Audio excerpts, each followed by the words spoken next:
Hello and welcome back to Let's Talk Whisky. This week we go back into the archives. I was having a look to see what I've maybe done before and I've not looked at in a while, and I found this. The OG, shall we call it, the Springbank 10, something that used to be able to get quite easily, but now this is becoming quite difficult to get. This was bottled on the 15th of March 2021. It's 10 years old, 46% non-chill filtered natural colour. This is from Campbelltown. So you can see I've got a tiny bit left in it. I've not got much at all. A dram if I'm lucky. So I thought, I remember trying this at the time, getting it opened. It was a really great bottle from kind of start to now. I've not really revisited it. I think it makes it quite difficult to go to a bottle when there's only a little bit left. You get that attachment issues. You don't want to let it go, right? But I think it's time to let this one go and create some space and maybe try and hunt down another 10-year-old Springbank if I can in time, because it's always good value. If you're able to get this at retail, you're about £50, £55, which is a really great price for Springbank because, as we say, it's quite hard to get. This one here, I think, was 60% bourbon and 40% sherry. Springbank distillers, just for what they do, and you'll hear me going about it all the time when I talk about them, they cover all bases with their Hazelburn, which is absolutely got zero peat in it whatsoever, triple distillation. They've got Springbank, which is a very, very lightly peated, and then they've got Longrow, which is the kind of heavily peated. They always bring out some different expressions as well. So there's a Springbank 12 cask strength, which is the same makeup, I believe, about 60-40 split. And then Longrow bring out a Longrow Red, which is a kind of wine, usually a wine cask finish, which are fantastic. So still to be steered wrong with a kind of bad Springbank. As I say, I've enjoyed this one. I think it's been really good. So I wanted to try and dive back in, see if anything had changed. Can the bottle just quieten down and just lose a bit of its life and lose a bit of its texture and longevity? Like, just try and see what goes on with it. It's very, I always say, very basic branding, which everything on that bottle is what I need to see. I don't have to try and read loads of little writing and things. It's just a great simplistic branding, which I really like. It stands out due to the colour. It says it's Springbank 10, 46%. Everything's there. And on the back, if you look at any of your Springbank bottles and things, I'm pretty sure it will give you a little stamp on the very, very back here at the bottom. I don't know if you'll be able to see it. But that says Springbank 10, 15 to the 1st, 21 and 21/49, whatever that means. Maybe it was supposed to buy it in 2021 and finish it by 2049. I'm not sure, but that's not going to happen, right? So I'm going to get back into this. I've had this in the glass for a little bit, just due to the fact that it's been in the bottle for a long time. You can have the effect of a tight neck pour, but sometimes, as I say, when you've been pouring a bottle all the time, air's getting in and it can just change the liveliness of this dram. So it's been in the glass for a wee bit, but I'm going to see the first things we can look at here with the legs again to see if they're still going to be.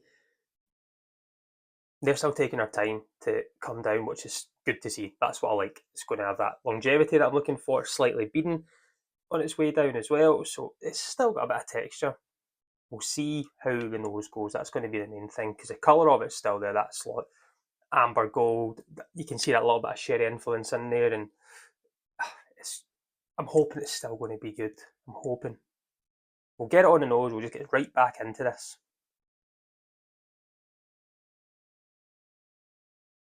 Oh, it's still wonderful. It's buttery, a kind of salty butter, fruit notes, melon, mango, soft, more of a lemon or lime zest with it. And then those kind of nice little bit of the sherry influence coming through, just complementing the 60-40 split. So I'm getting that kind of more tropical notes and the more lighter notes with the as I say, that kind of salted butter coming through, and just these kind of soft like sherry notes at the end. There's just this tiny, tiny bit of like oats as well, maybe kind of dried oats.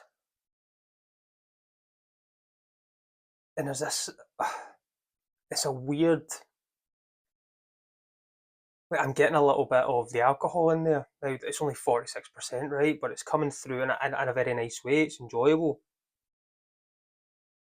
But this is hitting like kind of flavour. The smells are great. You're getting alcohol. You're getting all the bases. As I say, if you can see the legs on that, I'm hoping it's just that's gripping already, and that's very low in the bottle. Let's say salted butter, kind of a bit of mango, your white fruits, lemon or lime zest, oats.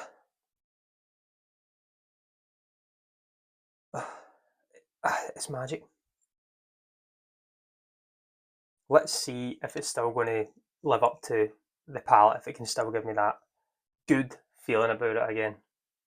So, slange everyone.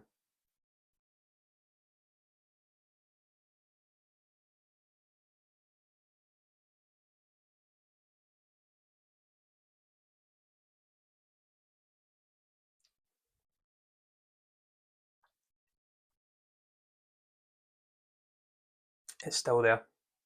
It's still got longevity. It's still got texture. Still mouth coating.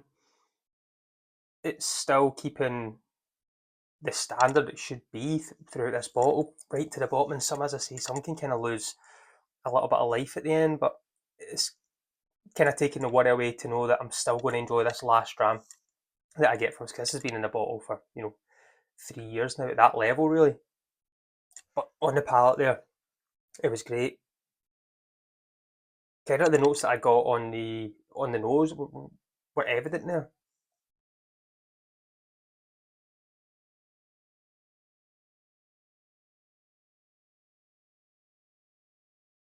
It's got that kind of bourbon notes, your toffees, your fudgies. There's a little bit of spiked wood still in there. There's just this nice kind of caramelized tart fruit. You know what's the way to put it? Maybe soft forest fruits with a little bit of brown sugar on top. That's just been maybe bruleed. Is that what it's called? Maybe a brulee. It's really good. Soft saltiness coming through. I think that kind of salted butter note is still staying with it. As I say, it's one you don't need to keep like revisiting. You don't need to keep going back and chasing flavour. The nose is magic. Those oats are still staying there. A little bit oaky as well from it. It's still great, and I'm glad that it still is. And I think that's yes, you can get different batches and things, and Springbank are so traditional in how they do things, and that's why they set themselves apart from everyone, which is great, and I love that. That in its own right, it's hard to get because they're predominantly different from everyone else. I think 2028 is going to be that's when they'll be 200 years old. So it's going to be a phenomenal year, and it'll be the hardest year to get Springbank right. That's going to be everyone's year that they want to be part of history. But I'm glad I've got this. I can't stop nosing that.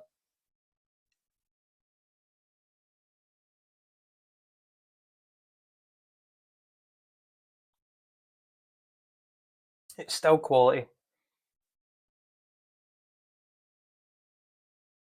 It's so oily still. I think when they first had this, it was kind of more that I got that kind of more salted note with it. I'm not really getting that now. It's more of a salted butter, as I'm saying that it's more textured than it's been from the freshness from the start. On the palate, more of the zest, the kind of lemons and limes, that's disappeared, and it's still staying with that kind of softer, maybe lighter notes, and as I say, the kind of mangoes and things like that. That's just still hanging about, and then you've just got that brulee style, soft kind of darker fruits or lighter fruits with a brulee top to it. That's it. This is just a quality dram. I'm glad I've still had a bit left. I'm glad I've been able to try it. So I'm going to finish. I think I'll just pour the rest of this tonight because I know I'll struggle to hang on to it for much longer. But let me know in the comments below if you've had a Springbank or any bottle that's changed. Has it stayed to the same level from your first pour? Has it got better or has it got worse?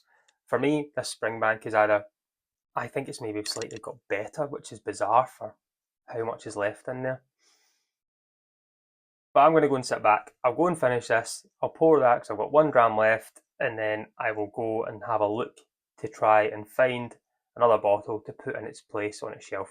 hopefully a Springbank 10 if I'm lucky. If not, we'll see if we can get any recommendations, put them down below. But again, thanks everyone for tuning in and join me next week. Let's talk whiskey. Slange.